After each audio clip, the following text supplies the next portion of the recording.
Bene, buon pomeriggio a tutti, a chi ci sta seguendo appunto sui canali social e su YouTube. Ci troviamo al Teatro Lorenzo da Ponte di Vittorio Veneto. Devo dire, nel giorno in cui il concorso di violino, che è stato rilanciato alla grande, sta appunto osservando la giornata di silenzio prima della grande finale. Ecco, da questo palcoscenico creiamo un'occasione importante per fare un ragionamento, una riflessione, per sentire un po' l'aria che tira anche in questo mondo, nel nostro mondo, nel mondo della musica classica, alla luce anche di uno stop forzoso e prolungato di 2 anni. Come si riparte, in che modo ha senso ripartire, guardando soprattutto alle 2 emergenze che sono emerse in maniera drammatica durante la pandemia: la ricerca di un nuovo pubblico, nuove facce in platea, e soprattutto la fragilità, direi endemica, del lavoro musicale, così come si è manifestata durante questi 2 anni. Io vi do appunto il benvenuto, do il benvenuto agli ospiti che sono qui con me e che vi presenterò, ma prima di entrare appunto nel dettaglio di questa chiacchierata, di questa riflessione, vorrei dare la parola ad Antonella Uliana, che è l'assessore alla cultura del Comune di Vittorio Veneto, e successivamente a Valentina Colleselli, project manager del Comune di Vittorio Veneto, che hanno voluto fortemente questo momento di riflessione e che stanno cercando di portare Vittorio Veneto, città diciamo di confine, tra 2 confini, tra 2 province, Treviso e Belluno, ad essere una città della musica, una delle città della musica del Nord Italia, attraverso concorso corale, attraverso molte iniziative. A lei, Assessore, la parola. Grazie, un saluto a tutti. Sì, è vero, noi stiamo puntando molto sulla città della musica, perché la nostra città ha dato i natali a Lorenzo da Ponte, il celebre librettista di Mozart, e quindi attraverso Lorenzo da Ponte la nostra città è conosciuta in tutto il mondo.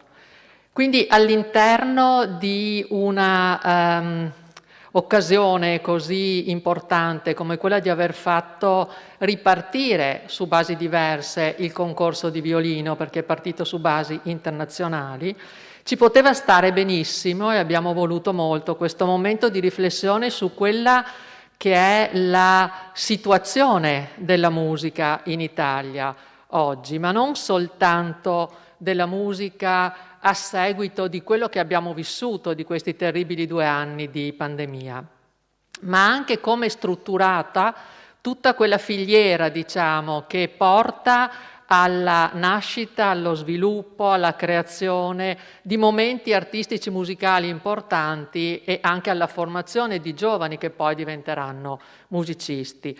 L'obiettivo è proprio questo, quindi all'interno del concorso di violino, che domani vedrà la sua conclusione con la proclamazione del vincitore, un momento di riflessione con degli illustri ospiti.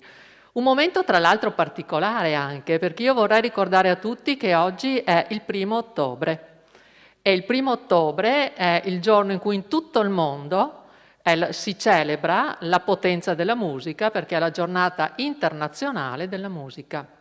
La giornata internazionale della musica, che è altro rispetto alla festa della musica del 21 giugno, ed è un evento che è stato voluto nel 1975 dal Consiglio internazionale della musica, con l'obiettivo proprio di sottolineare quanto la musica ha un ruolo fondamentale per l'esistenza di ognuno di noi, e come la musica abbia un ruolo importante sia nella formazione dell'individuo, ma anche come abbia un ruolo importante nell'aspetto sociale, perché la musica è quel linguaggio che permette di colloquiare, di parlare, di mettere in relazioni culture diverse, perché è un linguaggio comprensibile senza l'utilizzo delle parole.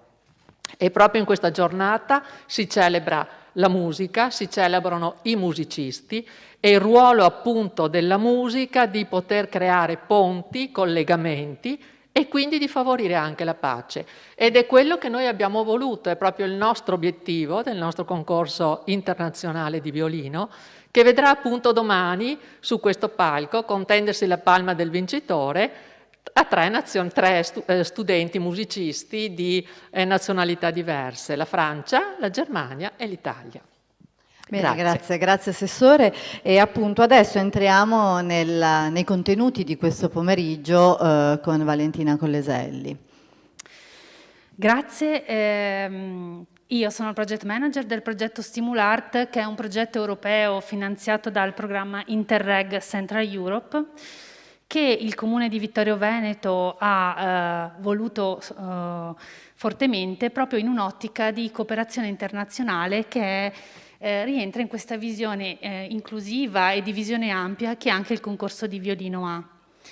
Il progetto Stimulart nasce dalla volontà di alcune città di piccole e medie dimensioni di cooperare per far crescere quello che è il settore culturale e creativo e quindi far emergere le potenzialità che le città hanno di generare nuova economia e nuove occasioni anche di inclusione sociale, il vero motore per la rinascita e la crescita delle nostre città e della nostra cittadinanza. Quindi il progetto vede la partecipazione del comune sloveno di Kamnik e i due comuni tedeschi di Naumburg e Amberg, il comune appunto di Vittorio Veneto e Jászberény, che è una città collocata in Ungheria, vicino a Budapest.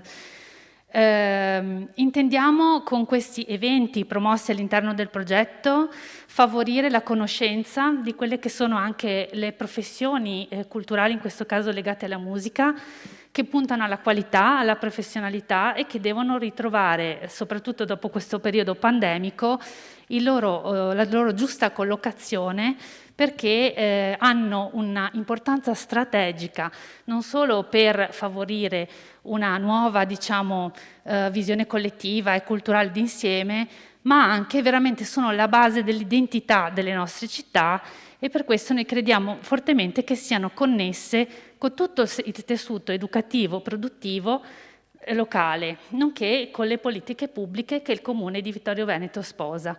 Quindi vi ringrazio molto per essere qui e vi auguro una buona serata. Bene, grazie a Valentina Colleselli, Project Manager. Poi se l'assessore Elena Donazzan, assessore all'istruzione della Regione, si collegherà e vorrà farci un saluto, noi siamo qui, mi fate appunto un cenno.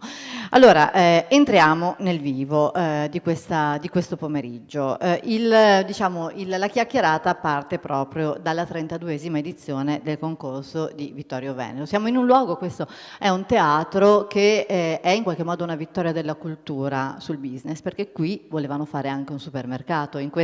Nella storia di questo luogo c'è anche questo. L'ex Rossini ha rischiato seriamente 20 anni fa di diventare un supermercato, è stato salvato da un incontro tra il comune e una fondazione privata, la fondazione Cassamarca. Quindi questo è già un dato positivo.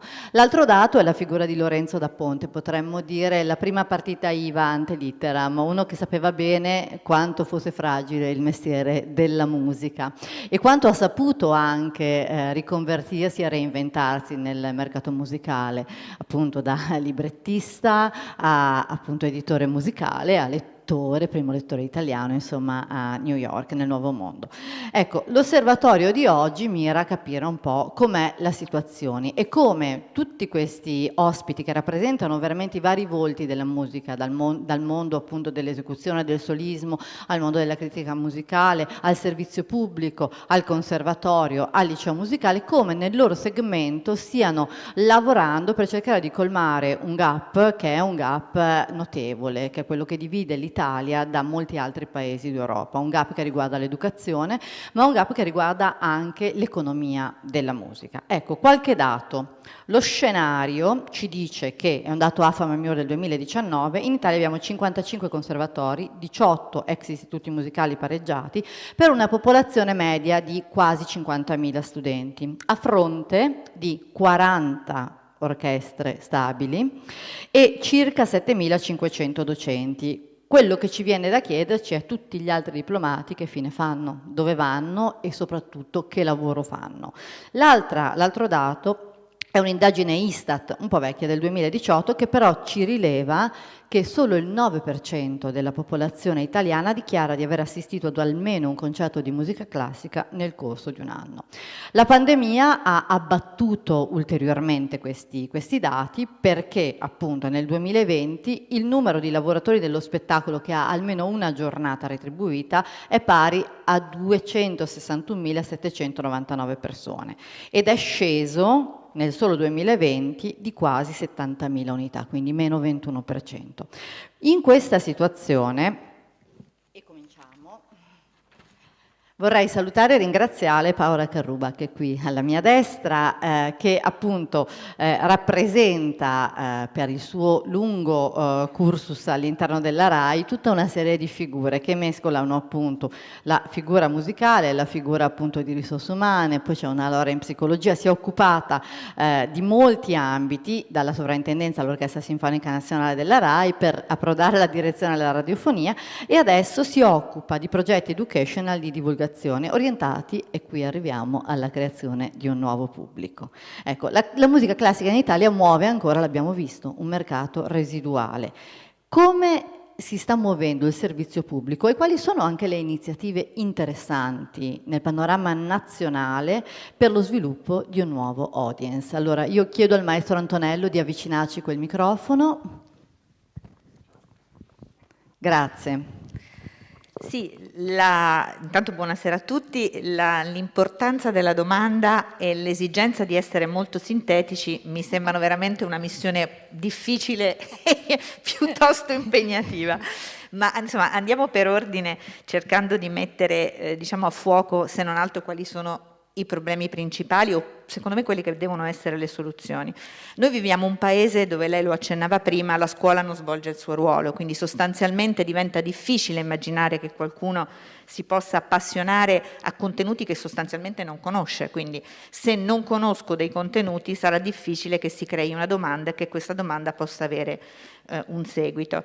Il servizio pubblico fa il suo ruolo, ma lo fa con un tipico atteggiamento legato all'attività di broadcasting o di multimedia, quindi con un messaggio che arriva da un punto, che può essere una televisione, una radio, un computer, insomma adesso le cose si stanno evolvendo moltissimo, ma che arriva ad un pubblico che deve decidere di accendere, diciamo, e di sintonizzarsi e di seguire un contenuto. Ora, io credo che il problema in Italia sia talmente drammatico che sia molto complicato chiedere, poi sentiremo la collega di Radio 3 che insomma devo dire sono dei lodevolissimi professionisti straordinari che fanno veramente un lavoro di grande qualità e di grande presidio di contenuti che stanno un po' sempre meno a cuore delle persone. Ma in una situazione così drammatica non possiamo chiedere al servizio pubblico di sostituirsi a un'attività che ha necessità di tempi, di visioni e di sistemi molto, molto, molto complessi. Allora, come le vecchie zie, mi sento un po' come Greta Thunberg, mi viene che dovremmo fare la transizione artistica e musicale forse, e quindi questa necessità di come dire, ripetere un po' da vecchie zie davanti al camino quali sono secondo me le cose che servono, cioè serve veramente una grande attivazione di tutti gli operatori musicali in tutte le loro declinazioni con 3 focus importantissimi. Il primo, io contesto fortemente, sono una nemica giurata delle deportazioni dei bambini alle visioni delle opere liriche, perché credo che in una situazione del genere un avvicinamento di nuovo pubblico sia necessariamente legato ad un processo. Non posso immaginare come dire, un cambio di rotta affidato a degli eventi, per quanto qualitativi siano. E qui veniamo al secondo problema. Spesso e volentieri l'education nelle istituzioni è stata fatta un po' occhieggiando al mercato, allo sbigliettamento, al facile pubblico. Io credo che l'education musicale, come secondo, quindi la creazione di nuovi pubblici, abbia come necessità un presidio di qualità altissimo. Non dobbiamo mai abdicare a questo argomento. Il terzo, se voglio avvicinare dei nuovi pubblici, io devo essere rispettosissimo della caratteristiche cognitive, culturali, socio-economiche delle persone alle quali mi rivolgo. Non posso pensare di avvicinare al contenuto della musica classica o d'arte, come viene definita, allo stesso modo i bimbi di 8 anni, gli adolescenti o gli anziani. Io in Orchestra Sinfonica Nazionale della RAI, in una serie di iniziative che abbiamo e che sono poi, diciamo, il mantra operativo, empirico sul quale ho costruito queste idee, ho avuto centinaia di anziani che non avevano mai visto un concerto di una grande orchestra sinfonica dal vivo, e quindi con tutto quello che l'impatto emotivo può sviluppare. Ecco, credo che creare nuovi pubblici significa dare dignità e presidiare con estrema lucidità, chiarezza e costanza questi aspetti. Ecco, un'altra cosa a cui si accennava prima, durante la pandemia si è anche forse messo più a fuoco questo ragionamento, cioè creare un nuovo pubblico è un lavoro, non è un'occupazione residuale, e quindi è un processo che va in qualche modo guidato. E a proposito di questo, lei mi accennava ad un'esperienza interessante che sta proprio prendendo vita, mi pare, a Firenze. Sì, proprio oggi scadevano le domande per questo master che ha un titolo che sembra un titolo di un film della Vermeuller. Il succo è che formiamo dei giovani professionisti che siano in grado appunto di avere proprio come vocazione quella di avvicinare nuovi pubblici alla musica che a noi interessa. Sono un master di secondo livello, ma diciamo che vorrebbe essere da un lato un hub in cui si raccolgono le esperienze. Sono tantissime in Italia, spesso e volentieri le istituzioni musicali in maniera assolutamente scomposta o comunque isolata fanno delle cose meravigliose di cui però non conoscono gli uni gli altri. E l'altra è quella di dare dignità di professionalità a quello che invece per troppo tempo anche le istituzioni musicali hanno trattato un po' come una professionalità, come dire, da mettere nelle pieghe delle stagioni dove c'è uno spazio libero per le prove, da far fare a chi ha meno a cuore gli aspetti artistici più pieni di un'istituzione musicale. Certo. Faceva riferimento appunto a Paola Damiani, che salutiamo, che ci sta seguendo da remoto, e mi è piaciuta molto questa definizione di presidio di contenuti.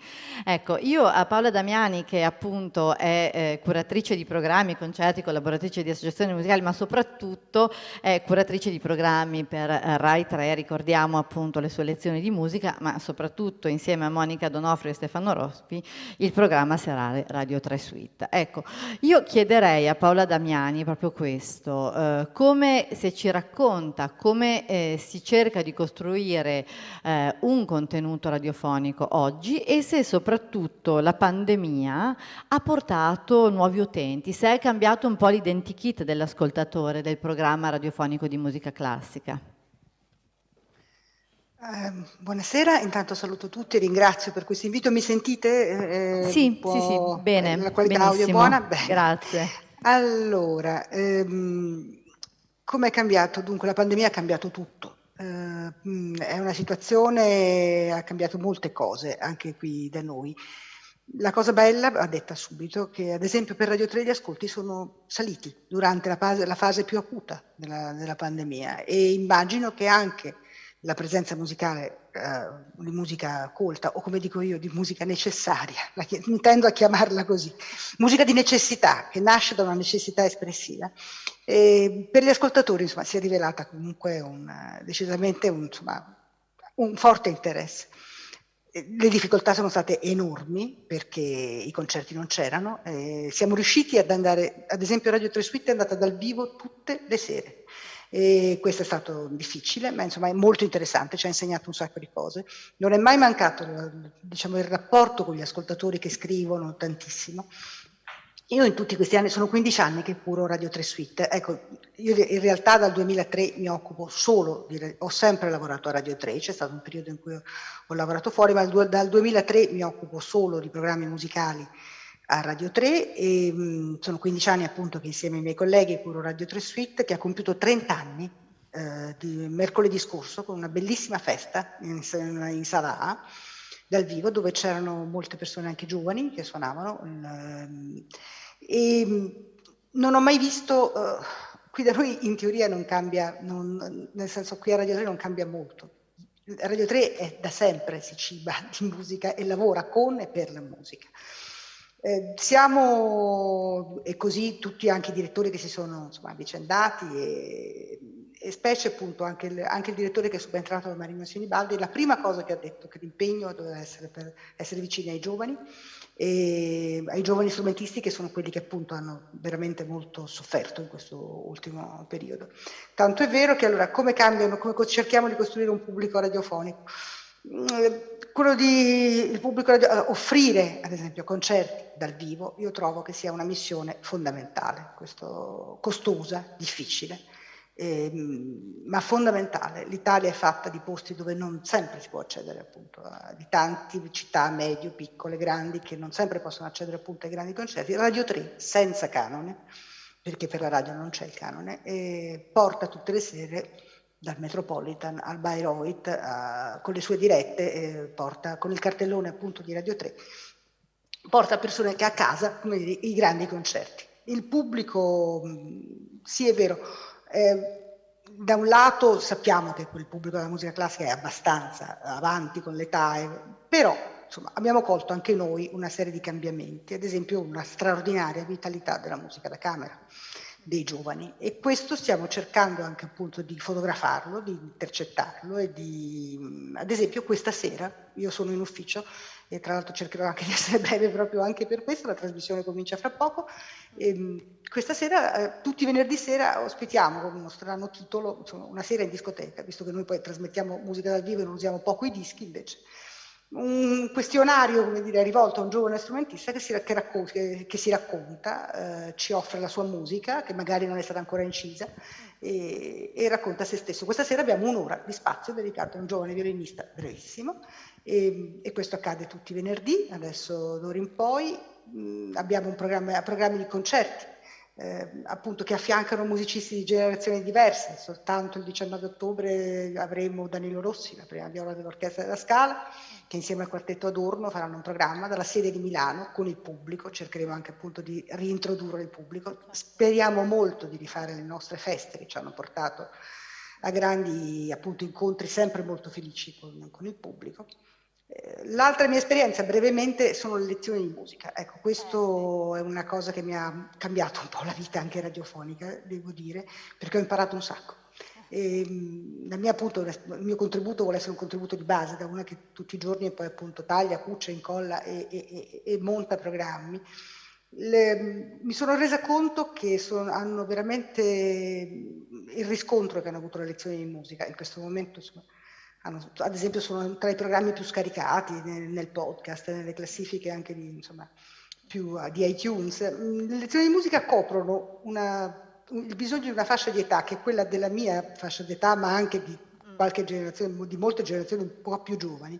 I giovanissimi possono crescere musicalmente con molti mezzi, hanno molti mezzi a disposizione, ma c'è una fascia di età appunto, o varie generazioni, che a scuola, non avendo avuto, come dire, un'educazione musicale di base, con le lezioni di musica sono entrati in contatto dall'interno, diciamo, con un mondo che in effetti era molto lontano, e insomma mi ha dato solo sorprese e soddisfazioni. Meravigliosi gli autori delle lezioni di musica, tutti bravi, bravissimi, compositori che la spiegano dall'interno senza lasciare indietro nessuno, spiegando ogni termine con gli esempi dal vivo.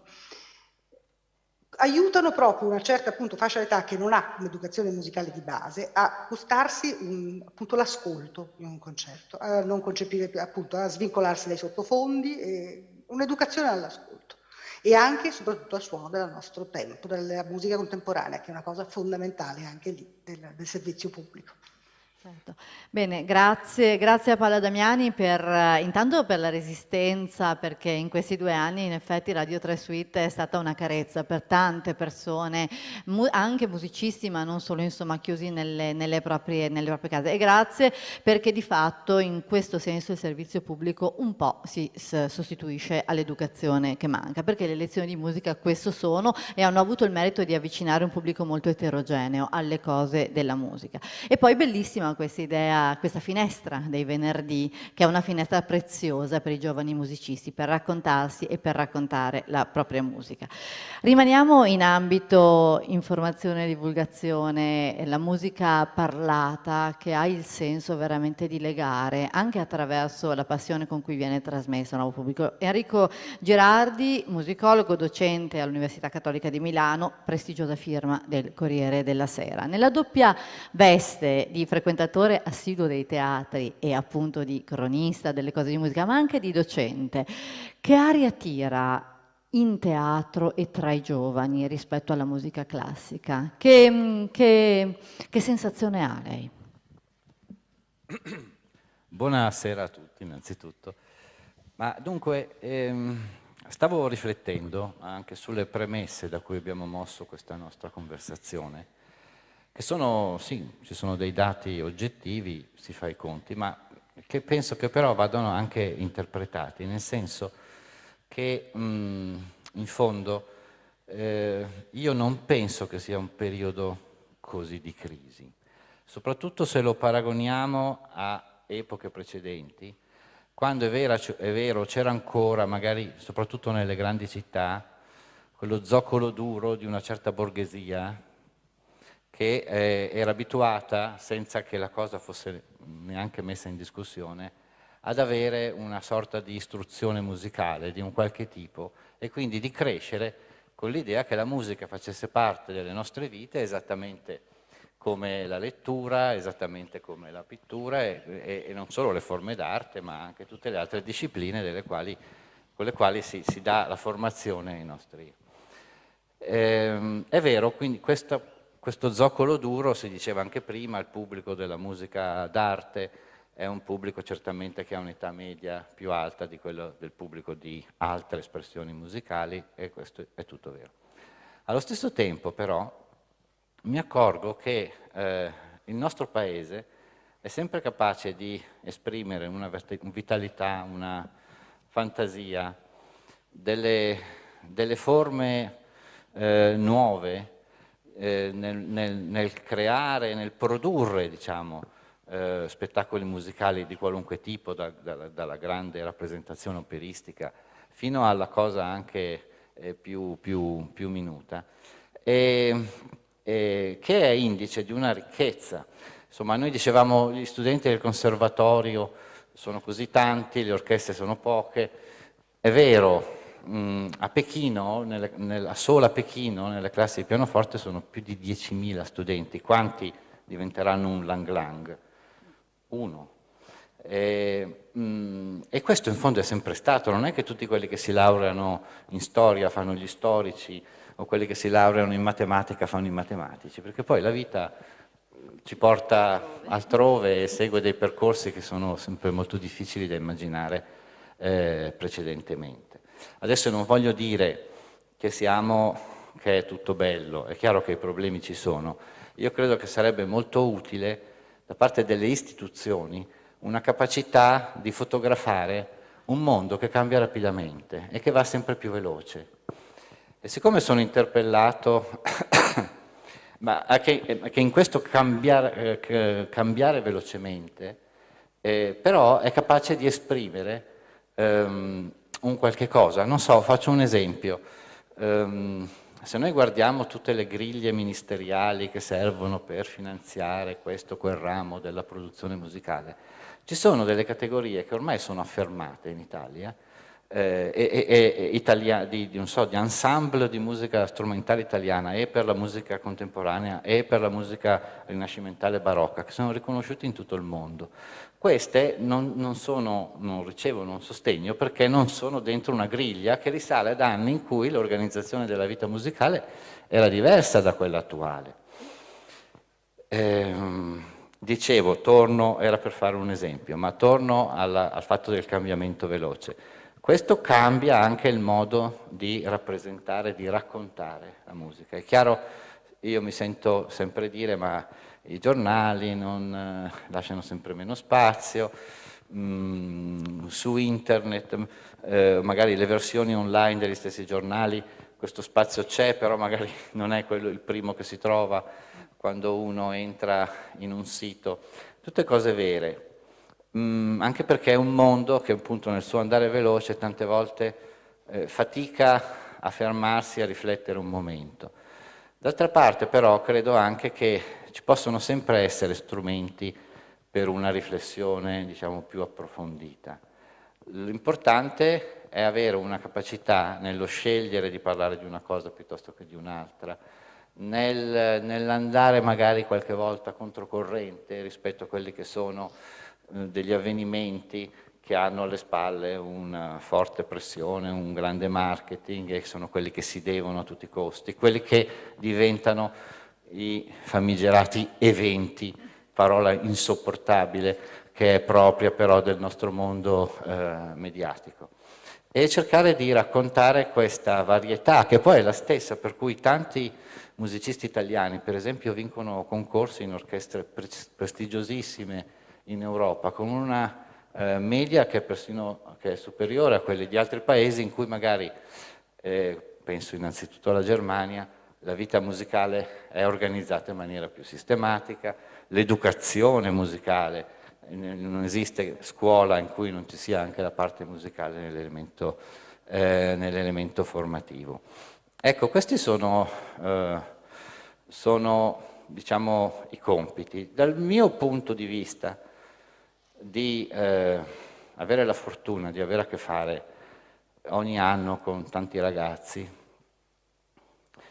da qualche tempo mi occupo anche come direttore artistico e didattico della formazione dei giovani che vincono per esempio il concorso di Spoleto, che è il principale concorso per le voci in Italia. Mi rendo conto che c'è una curiosità, un'apertura, una disponibilità, che sono la cosa che nella mia vita professionale mi danno ancora più soddisfazione che avere, che ne so, quelle che una volta si chiamavano le 9 colonne, che ormai è una chimera, perché se sono 3 è già da brindare con uno dei vini di un cui... prosecco, ecco, e ne approfittiamo per salutare anche Stefano Zanette, il presidente del consorzio DOC. Finisco dicendo che dobbiamo stare attenti nel rappresentare la realtà, che molto spesso usiamo dei cliché per cui i giovani fanno i giovani così, i giovani cosà, non è vero, i giovani hanno una ricchezza dentro, proprio perché viviamo in un mondo veloce, un bisogno, una necessità di mettere dei punti fermi che sono una risorsa enorme per il nostro Paese. Bene, grazie Enrico Girardi, ma poi torneremo anche su questo, perché effettivamente la vitalità è dimostrata anche da occasioni come appunto il concorso di violino, la vitalità, il talento, la voglia di emergere, le idee. Forse ecco, le istituzioni dovrebbero garantire anche qualche ammortizzatore, qualche paracadute a questa vitalità, che poi genera un mondo prevalentemente di liberi professionisti, di partite IVA, con il bello e il brutto della situazione. Ma prima di arrivare a parlare del concorso di violino, visto che stiamo parlando un po' di formazione e di educazione, io alla mia destra ho Roberto Antonello, direttore del Conservatorio Arrigo Pedrollo di Vicenza, organista, concertista, direttore del Festival Organistico Internazionale, e vicino a lui Paolo Troncon, già direttore del Conservatorio di Musica Agostino Steffani, già presidente della Consulta dei Direttori. Insomma, il Conservatorio, l'abbiamo detto, è appunto un'istituzione molto presente sul territorio nazionale, genera numeri importanti. È vero che un'analisi semplicemente oggettiva dei dati è parziale, però è anche vero che il problema dello sbocco lavorativo voi ve lo ponete, e ve lo ponete, immagino, sempre di più, cercando anche di sviluppare situazioni, diciamo, intermedie tra lo studio e il lavoro grazie agli uffici di produzione. Ecco, che cosa stanno facendo su questo fronte i conservatori, che, apro e chiudo una parentesi, nella pandemia non si sono mai fermati, soprattutto nel Veneto sono stati molto veloci a cercare di mettere tutto sulle piattaforme online. Ecco, maestro Antonello. Sì, allora buonasera a tutti intanto da parte mia. Sì, i conservatori non si sono mai fermati durante la pandemia. E hanno cercato però appunto di mantenere un contatto con il pubblico che non poteva però essere un contatto in presenza. Cioè la grossa differenza è lo spettacolo dal vivo con il pubblico presente rispetto a un pubblico che fruisce dell'evento musicale, del fatto musicale, con modalità che sono diverse. Noi per esempio, ma anche molti altri conservatori, abbiamo puntato sulla registrazione dei concerti audio-video che venivano poi collocati nel canale del conservatorio, e questo ha rappresentato una forte motivazione sia per i docenti che per gli studenti in un'epoca in cui suonare di fronte a qualcuno era impossibile. Questo naturalmente ha avuto un riscontro anche in termini di visibilità. Per esempio il canale del nostro conservatorio nell'arco degli ultimi 10 mesi ha avuto un incremento di iscritti del 53%, che è un risultato notevole. La dice anche quello che è il bisogno musicale da parte del pubblico, ma c'è anche un bisogno di esprimersi da parte di chi studia. Allora, visto che il punto di partenza era proprio il discorso della musica classica, i conservatori sono il luogo della formazione classica per eccellenza, viene da chiedersi: ma i conservatori sono pronti, sono aperti a queste rapide evoluzioni della società, dei bisogni che ci sono? Beh, devo dire che in generale è stato fatto un grosso lavoro di allargamento, soprattutto a generi diversi negli ultimi 20 anni: jazz, pop, musica elettronica. Questo sparso su tutto il territorio nazionale. C'è stata anche un'attenzione a quelle che sono le musiche tradizionali, per esempio, quindi non solo la musica classica in sé. La domanda è: questo è sufficiente o noi come formatori possiamo fare ancora qualcosa di più?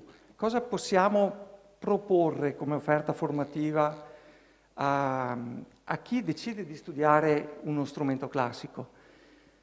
Beh, da questo punto di vista direi che gli istituti possono fare molto, perché per esempio possono dare la possibilità di declinare il proprio percorso di studi secondo quelle che sono le attitudini e gli interessi degli studenti, andando così a creare la possibilità di coltivare dei settori apparentemente di nicchia che in realtà poi sconfinano anche in territori inesplorati e che possono, auspicabilmente, favorire anche l'autoimprenditorialità degli studenti.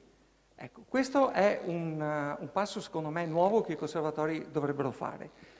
Lo si fa per esempio, se parliamo di uno strumento classico, affiancandogli lo studio di uno strumento storico, territori già molto esplorati ma non ancora alla portata di tutti. Basti pensare che se un pianoforte può essere studiato un po' dappertutto, mi chiedo dove uno potrebbe studiare la viola da gamba e il liuto, tanto per fare due esempi.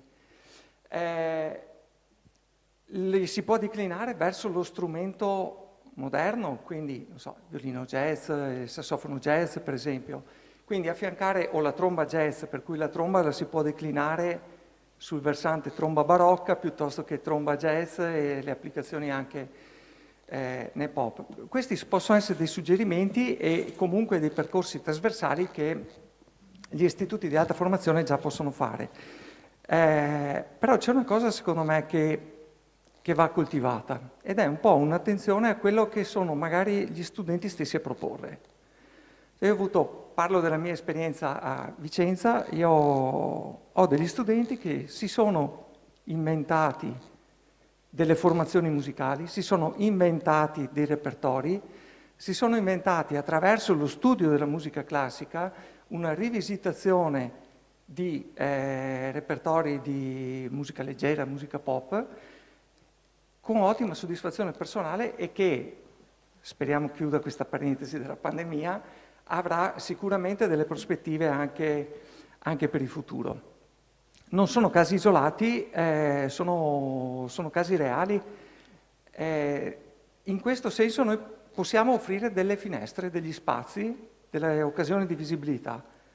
Non siamo però un'agenzia di collocamento, come è stato detto prima, così come non lo è l'università. Non tutti quelli laureati trovano poi lo sbocco nello stesso settore dove si sono laureati. Però è innegabile che una formazione trasversale apra molti più spazi di quelli che può avere la sola formazione intesa nel senso più classico del termine. Certo, maestro Antonello, la ringrazio. Ecco, io facevo più riferimento forse, e appunto qui passerei la parola a Paolo Troncon, al ruolo ponte che i conservatori possono avere, ad esempio, nei confronti delle orchestre. In Veneto, che non è certo una regione che soffre la penuria di conservatori, ne abbiamo 7. A Treviso, curiosamente, non è appunto nel capoluogo, ma insomma è a Castelfranco. Si sono tentati esperimenti di questo tipo, cioè c'era un progetto con la Regione Veneto di creare una filiera tra i conservatori e le orchestre, le fondazioni, quindi penso alla Fenice, penso all'Arena di Verona. A Castelfranco c'è stato questo progetto per la formazione di un'orchestra giovanile a fianco dell'Orchestra Filarmonia Veneta.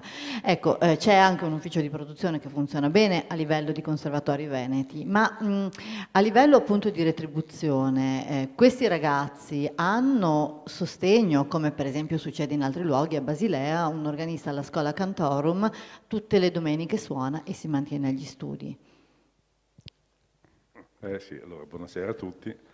Mi pone una domanda però, perché qui non è solamente un problema concettuale, ma diventa anche fiscale, nel senso che è evidente che i conservatori, tutti in Italia, nel Veneto, diciamo anche in particolare, producono moltissimo, cioè gli eventi, ecco, brutta parola, insomma, i concerti che organizzano sono numerosissimi.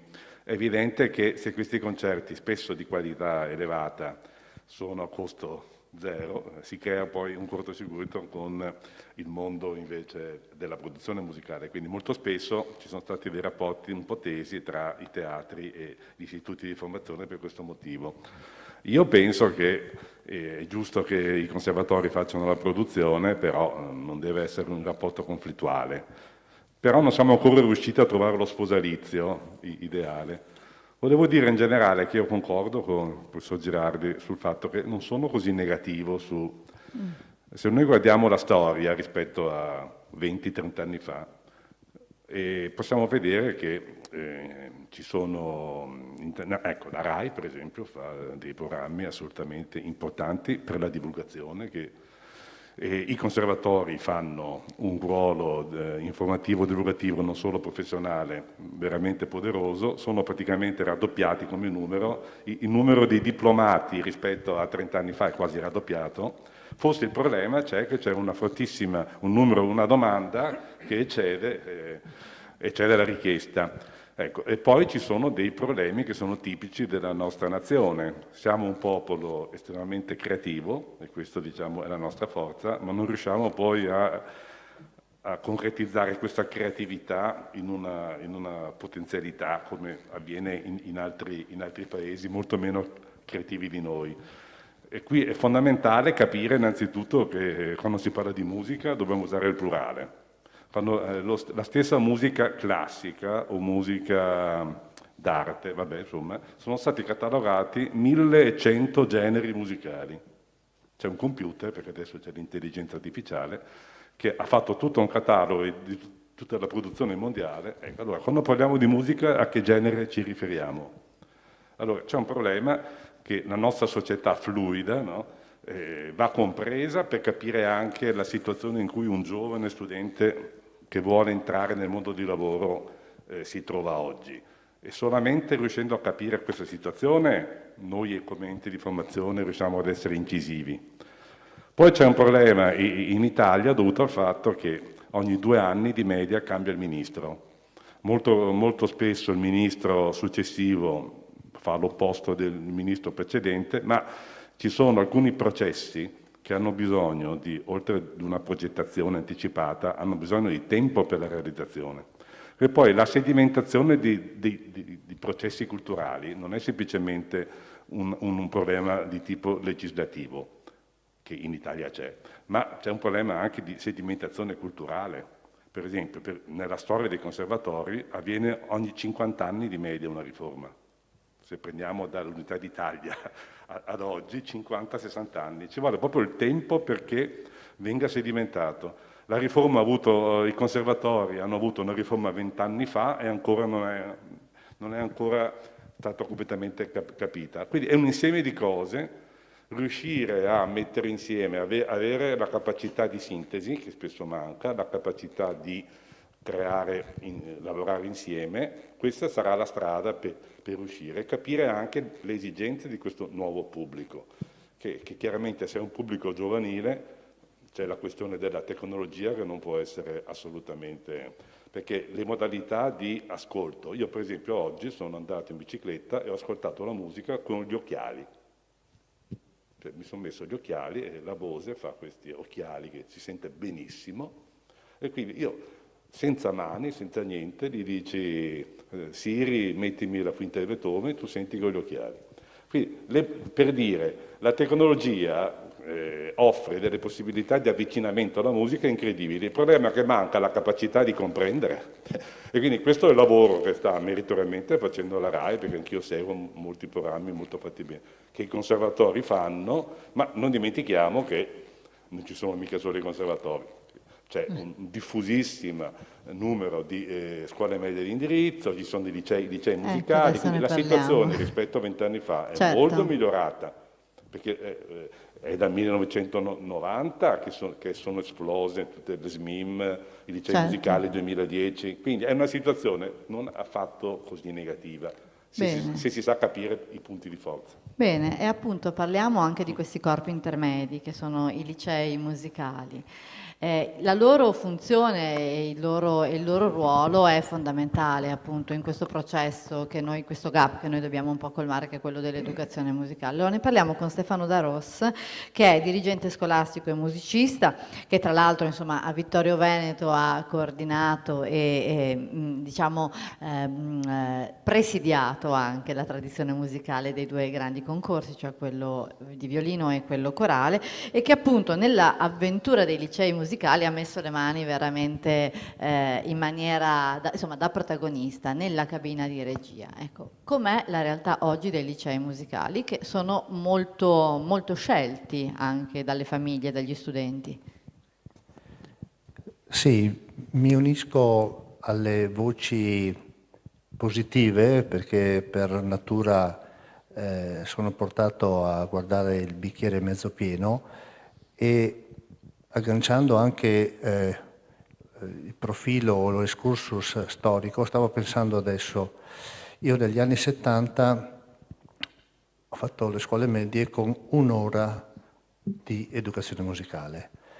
Subito dopo c'è stato l'ordinamento che ha portato a 2 ore obbligatorie in prima, in seconda e in terza, e in quegli anni 80 e 90 insegnavano a scuola media docenti di formazione variegata e potevamo avere anche, non per loro colpa, docenti che erano magari degli ottimi strumentisti, ma che a fianco al corso principale di strumento non avevano basi culturali perché potevano aver fatto un esame orale di armonia, un esame di storia della musica che si fanno con una gran studiata per superare la licenza e poi si punta al diploma. Grazie alla riforma dei conservatori oggi abbiamo docenti laureati, che hanno diploma di primo livello, di secondo livello, che a fianco al percorso strumentale hanno un bagaglio culturale di competenze trasversali, estetiche, tecnologiche, soprattutto pedagogiche, metodologiche. Quindi progressivamente la scuola ha fatto passi in avanti. Come è stato accennato, nel 2010, nel riordinare l'istruzione secondaria di secondo grado, il Ministero ha equiparato, ha dato pari dignità agli istituti professionali, agli istituti tecnici e ai licei e ha introdotto alcuni licei, ha convertito quello che era l'istituto d'arte in liceo artistico e ha creato il liceo musicale che prima non esisteva. I primi diplomati, i primi maturi li abbiamo avuti nel 2005, quindi siamo solo a 5-6 anni di diplomati. Le statistiche, anche soprattutto quelle ministeriali, perché con la cabina di regia abbiamo fatto alcuni monitoraggi a cadenza biennale, ci dicono che circa il 55-60% dei ragazzi che si diploma al liceo va in conservatorio. Per le 2/5 che sono uscite nel mio liceo, questa media è vicina all'80%. E abbiamo ragazzi veramente capaci, talentuosi, interessati, che hanno la musica come collante. È difficile pensare che chi frequenta il liceo classico faccia squadra, faccia corpo attorno a una versione di Greco. I ragazzi che fanno musica nel liceo musicale, anche per la presenza opportuna di una disciplina che è laboratorio di musica d'insieme, 2 ore alla settimana nel biennio e 3 ore alla settimana nel triennio suonano insieme, fanno un'esperienza dal primo anno al quinto anno di musica d'insieme, questo è molto importante. Il curriculum è composto da ovviamente uno strumento principale, è stato inserito un secondo strumento che quasi sempre si inizia da zero, che poi viene lasciato in quarta, e in quinta ci si concentra come il primo, che è lo strumento con il quale si fa la seconda prova di maturità. Ma sono 2 ore di storia della musica per l'intero quinquennio, teoria, analisi e composizione 3 ore alla settimana per un quinquennio, tecnologie musicali dove ci sono le basi della fisica acustica, degli aspetti tecnologici e quindi hardware, software per la musica. E quindi questa è una grossa opportunità. Chiudo questa prima osservazione agganciandomi anche a quanto detto dal direttore Antonello. I ragazzi ci sorprendono e hanno potenzialità e creatività. Noi ci siamo inventati un appuntamento mensile chiamato 10 in musica, che potrebbe essere letto in 2 modi. 10 in quanto voto, in quanto eccellenza nella musica, ma anche perché abbiamo scelto di proporre un concerto ogni 10 del mese, che cada di lunedì, di domenica o di sabato, è diventato un appuntamento, e questi ragazzi avevano la possibilità di esibirsi e di fare esperienza. Una parentesi prima di chiudere. C'è stato un dibattito negli anni 2008-2009 a livello ministeriale, prima di approdare alla costituzione del liceo musicale.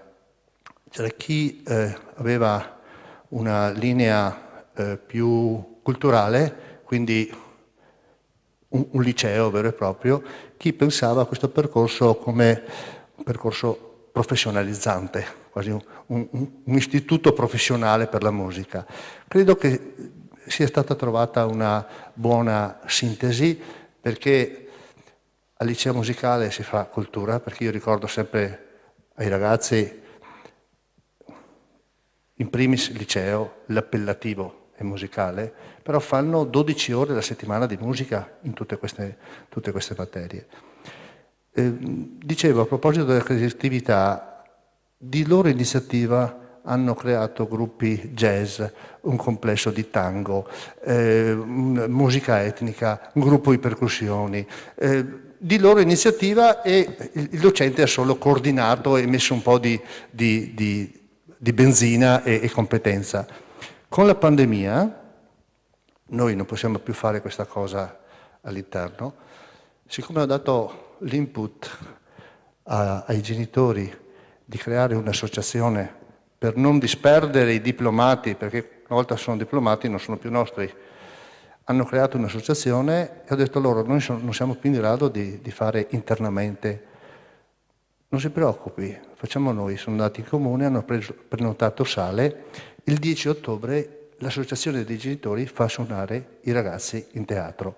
Quindi la sinergia nel territorio, ragazzi, famiglie, comune, associazioni, è un volano, e questo è nell'ottica dell'autonomia scolastica, una scuola nel territorio, ma che ha anche e deve avere attenzione quello che noi chiamiamo nei vari tavoli di lavoro, ci stiamo lavorando da anni, il curriculum verticale, perché prima del liceo ci sono le scuole medie in indirizzo musicale e dopo ci sono i conservatori. Insomma, l'humus è fertile, quindi la notizia è che usciamo da questa tavola rotonda dicendo no, la crisi non c'è, anzi c'è un tasso di vitalità sempre alto. Quello che io personalmente però appunto registro come osservatore anche esterno è sempre un po' questa fragilità endemica, perché è vero che tutti si inventano cose, che i direttori di conservatorio danno la possibilità di fare violino jazz, però è vero che si rimane degli intermittenti, dei lavoratori intermittenti. Quindi il grosso passo è poi dalle buone intuizioni dal talento, come questo talento possa essere strutturato in un lavoro che ti consenta di accenderti un mutuo, di vivere di questo. E per questo, anche per questo esistono i concorsi, quelli che funzionano, perché un po' di visibilità e un po' di soldi, diciamo, non diciamola anche questa parola, te li danno se hai valore, se ti confronti con una giuria insomma importante. Ecco, Francesco De Angelis, che ha una storia bella rispetto a Vittorio Veneto, giovane violinista talentuoso, arriva qui insomma nel più prestigioso e più antico concorso italiano di violino, lo vince, poi parte per la sua vita, diventa concertmeister, primo violino alla Scala, musicista e così, e ritorna dopo tanti anni a salvarlo un po' anche questo concorso, o comunque a riattivarlo, dandogli una veste europea, dando nuovi stimoli. Come ha ripensato a questo violino e che cosa era importante secondo lei fare in questo concorso? Sì, io sono cresciuto con il concorso, quindi ho un'affezione particolare e mi sono sempre chiesto durante gli anni di formazione strumentale appunto come mai fosse uno dei pochi concorsi in Italia nazionali. Cioè, la mia domanda, a volte mi hanno rivolto in questo periodo, come mai hai aperto la Comunità Europea? Io mi sono sempre chiesto il contrario, perché non fosse già così. Quindi ho voluto portare un po' la mia esperienza anche di studio, perché io ho studiato con un professore ungherese molto famoso, vabbè, ho studiato in Svizzera, ma l'ho seguito in Francia, in Germania, facendo orchestra con lui, facendo anche lezione nei luoghi in cui si trovava in quei frangenti, in Olanda, in Francia. Tutto questo dai molto giovane, dai 14 ai 18 anni, insomma, poi dopo evidentemente nei ritagli di tempo tornavo a casa per poi completare gli studi e soprattutto il diploma italiano di strumento, perché quello poi sarebbe stato fondamentale per approdare ai concorsi internazionali d'orchestra. Anche questo non è che alla Scala dove lavoro io fanno un concorso per gli italiani, è sempre un discorso aperto. Ecco, sì. E quindi sì. abbiamo deciso di aprire all'Europa e questa è la prima grande novità, nel senso che poi appunto è cambiata proprio la platea. Ha avuto successo l'operazione, sono arrivati molti studenti. Devo dire che tutti i concorsi che hanno riaperto nel post pandemia hanno avuto un numero di iscritti altissimo. Questo è un bene e testimonia anche il bisogno, no, di rimettersi in pista e di rilanciarsi. E poi insomma la finale con l'orchestra quest'anno, insomma ci racconti un po' cosa succede domani? Abbiamo sì, io ho avuto l'Accademia della Scala, insomma sì, abbiamo... Ho portato un po' un po' di Milano qui, in quanto la mia realtà, diciamo, principale è lì, e grazie alla collaborazione del sovrintendente Dominique Meyer ho avuto subito una carta importante da giocare, cioè questa della possibilità di avere un po' di scala qui a Vittorio Veneto. Ma non solo, il patrocinio, un eventuale concerto per il vincitore in teatro, quindi mi sento a casa anche se non sono momentaneamente lì. Il concorso si è svolto magnificamente, sono sorretto e aiutato da una fantastica giuria. Ho la mia collega e grande solista Silvia Marcovici di origine rumena, che è qui a dare il suo enorme contributo. È una violinista che ha suonato con tutti i più grandi direttori d'orchestra del mondo. È inutile fare l'elenco perché il mio amico direttore, che spesso viene alla Scala a dirigere, David Coleman, londinese, che veramente si è prestato per l'operazione in maniera aperta, spontanea, proprio per l'amore per la musica e per l'intesa che noi abbiamo sul palcoscenico quando lui dirige e io faccio i miei soli. Ci diciamo sempre alla fine delle recite che non abbiamo bisogno di guardarci o di lavorare in camerino prima il passaggio piuttosto che l'altro, perché abbiamo un'intesa quasi paranormale, direi, nel trovare il giusto slancio alle note che poi dovrò eseguire. Quindi Ernesto Schiavi, che è ex mio collega all'orchestra, attuale direttore artistico della RAI, che ha un'esperienza anche in fatto di giovani violinisti veramente impressionante, quindi lui stesso violinista, quindi nessuno meglio di lui può individuare un'idea di percorso futuro per i giovani che qui vengono a competere.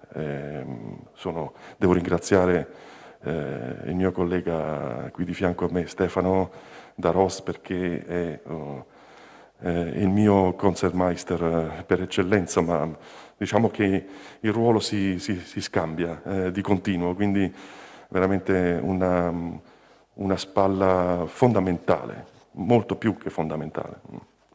Ecco, diciamo che state realizzando una cosa bella, dimostrando che una città tutto sommato a dimensioni piccole può essere il luogo giusto per pensare, per concentrare un concorso interessante, nuovo, con sviluppi importanti. Cioè, abbiamo sentito parlare di un concerto premio in Scala, abbiamo sentito parlare insomma di Orecchie Rai che ascoltano questi ragazzi che poi possono offrire nuove possibilità, e quindi chiaramente abbiamo fatto un salto di livello importante. Sì. E di questo la ringraziamo molto.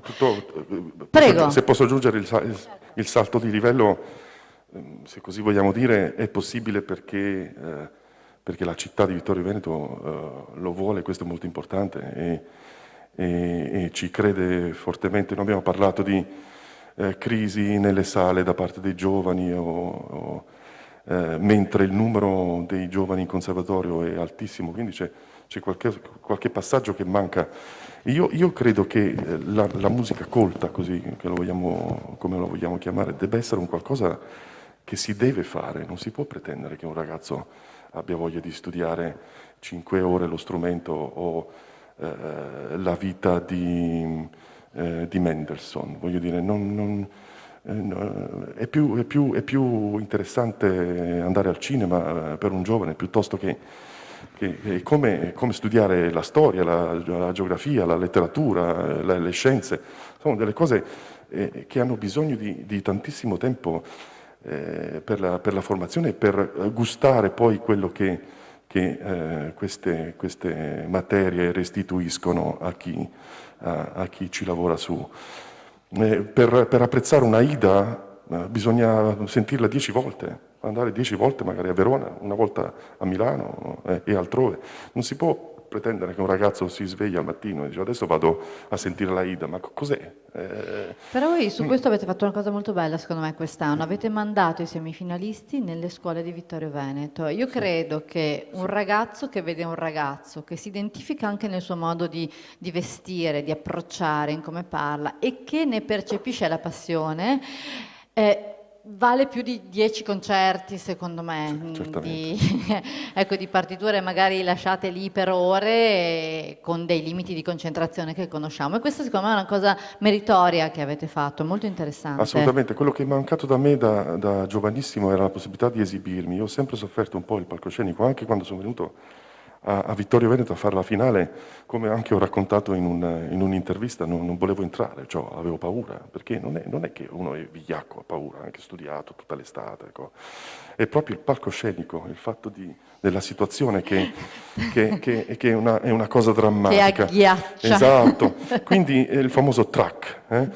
Quindi i nostri idoli che vediamo magari dal conservatorio come dei mostri irraggiungibili, sono delle persone, perché io conosco i dialoghi dei ragazzi in conservatorio che non hanno neanche magari stimolo in qualche modo di andare a sentire il concerto di grande solista, perché lo reputano un elemento alieno, no? Come se...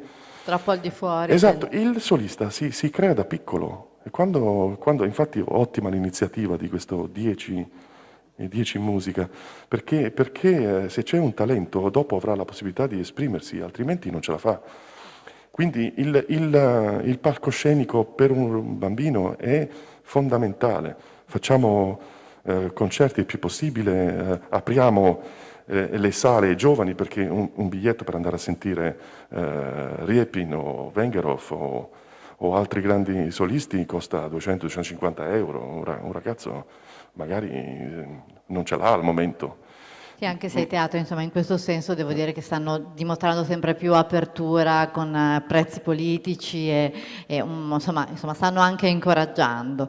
E ecco, allora noi siamo quasi giunti alla fine. Dico quasi perché poi è vero che tra le cose nuove che vengono sperimentate in un mercato che ha sempre bisogno di sostegno, che è quello della musica, che si stanno sperimentando con successo, sono questi incontri tra il cosiddetto pubblico e il cosiddetto privato. E qui arrivo a Stefano Zanette, presidente del Consorzio di tutela del Prosecco DOC. Il Prosecco DOC è il grande motore economico di questo territorio, non è l'unico, ma è uno dei più importanti.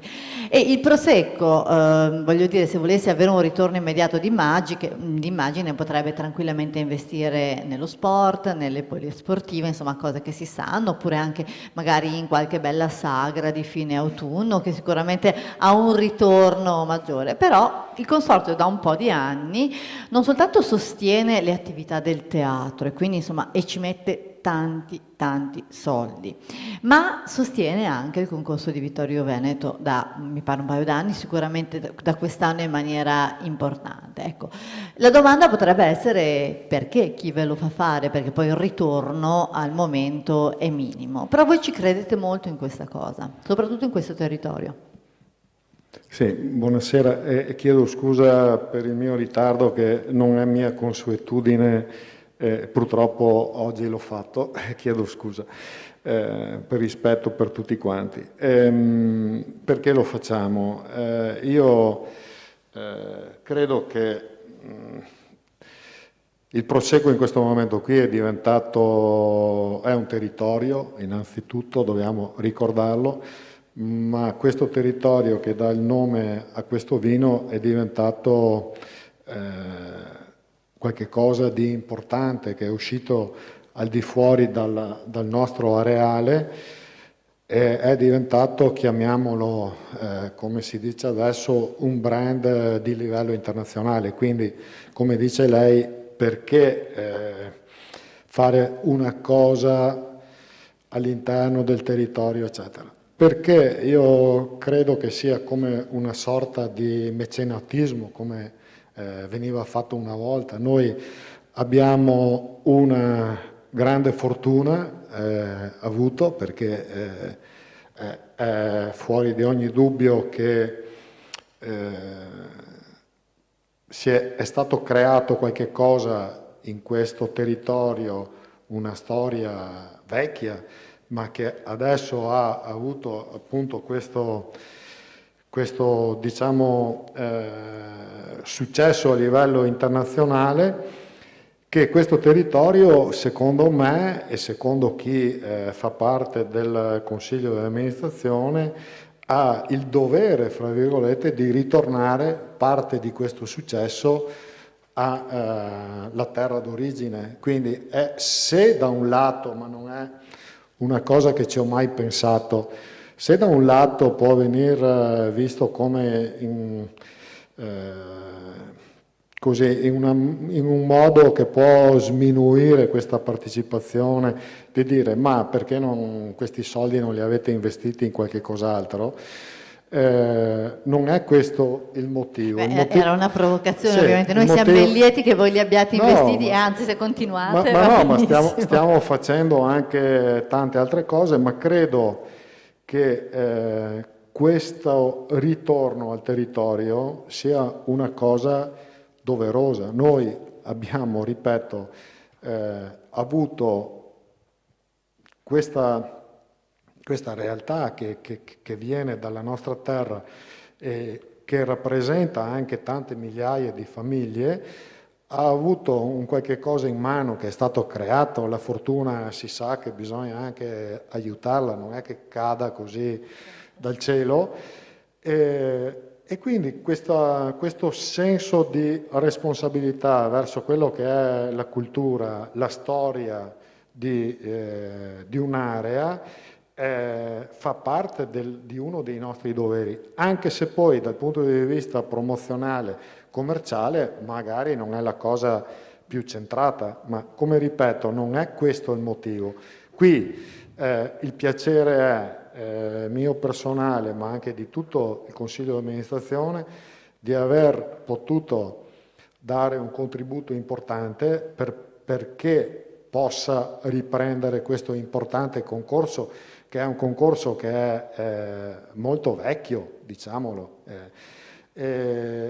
come lo stesso contributo lo stiamo dando e si verrà a sapere anche nel concorso corale, che è un concorso corale che è, mi dicono, il più vecchio in Italia come duratura. Tra l'altro, dicevo all'assessore Uliana, perché mi sono fatto anche un senso di colpa, dico, ma perché Stefano, come presidente del consorzio, è così attento a quelle che sono le attività di Vittorio Veneto? Perché noi siamo un consorzio che comunque rappresenta 9 province.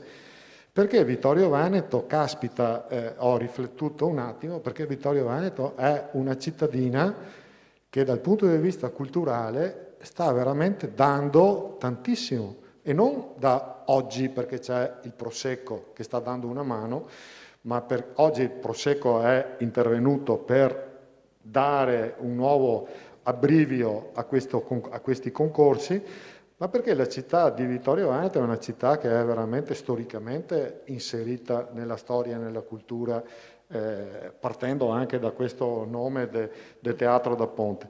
Quindi il grande onore per noi è quello di aver contribuito, di aver dato la possibilità, e ho sentito tutti quelli che mi hanno preceduto che parlano di giovani, di questo inserimento, di dare la possibilità che questa passione possa diventare anche uno sbocco, chiamiamolo anche lavorativo, che possa diventare qualcosa di importante per questi giovani artisti. Ecco, all'interno di questo concorso, che è diventato anche un concorso internazionale, e quindi fa anche pandan con quello che è l'internazionalità del nostro prodotto Prosecco, che è bevuto in tutto il mondo, l'augurio è che il nostro piccolo contributo possa dare, ecco, un aiuto proficuo a questi giovani per trovare uno sbocco nella loro attività futura. Il nostro dovere credo che sia questo. Poi non siamo così, diciamo, non dico altruisti, com'è che si può dire, magnanimi di dare, perché facciamo anche delle cose dove andiamo a investire anche quote importanti nello sport, ma quello che è la sensibilità del consorzio la manifestiamo nell'ambito culturale da diversi anni, sostenendo appunto altre attività, ma tenendo anche conto che siamo da diversi anni il vino d'onore all'Ermitage, siamo di casa nell'Ermitage, adesso che è un museo dove c'è una raccolta vastissima di artisti italiani, soprattutto veneti. e fra poco tempo andremo a presentare la nostra ultima creatura, il Prosecco Rosé, all'Ermitage, quindi andrà vicino alle statue del Canova e quant'altro. Ecco, siamo vicini a quella che è il sostegno della storia, della cultura del nostro territorio, perché vogliamo, e questo lo dicevo anche in conferenza stampa, che non passi come un greenwashing, come si dice oggi, quindi un fare mecenatismo per coprire gli occhi a qualcuno, ma perché ci crediamo in questo territorio, crediamo veramente che dobbiamo esprimere amore per il territorio attraverso il sostegno di queste attività, ma anche quello che è un tema che la dottoressa Filini sa benissimo, che è quello della sostenibilità ambientale, dove cercheremo di far di tutto perché veramente l'amore che i produttori di Prosecco vogliono esprimere attraverso la loro partecipazione alle manifestazioni del territorio possa essere proprio di far capire quanto bene vogliamo a questa terra. Bene, quindi un'operazione di senso, non un'operazione solo appunto commerciale. Noi ci limitiamo alla sostenibilità sociale e quindi economica anche della musica, che sarebbe un grandissimo obiettivo da ottenere. Concludo un po' con questa battuta, concludo ringraziando appunto le persone che qui insomma insieme a me hanno messo in piedi questo ragionamento a margine del concorso di Vittorio Veneto, e che è stato in qualche modo favorito e voluto da un'amministrazione che sulla cultura ha deciso di puntare molto. Quindi io, prima di chiudere, voglio salutare Paola Carruba, che è qui appunto accanto a me, Paola Damiani, che ci ha seguito appunto da remoto ed è negli studi di Radio 3, la salutiamo, Enrico Girardi qui appunto vicino a me, Roberto Antonello, Paolo Troncon, Stefano Daros, Francesco De Angelis, Stefano Zanette. Grazie a voi tutti e permettete da questo palcoscenico di fare un in bocca al lupo ai 3 concorrenti che si sfideranno domani nella sentitissima finale del appunto 32esimo concorso internazionale di violino di Vittorio Veneto. Buona serata.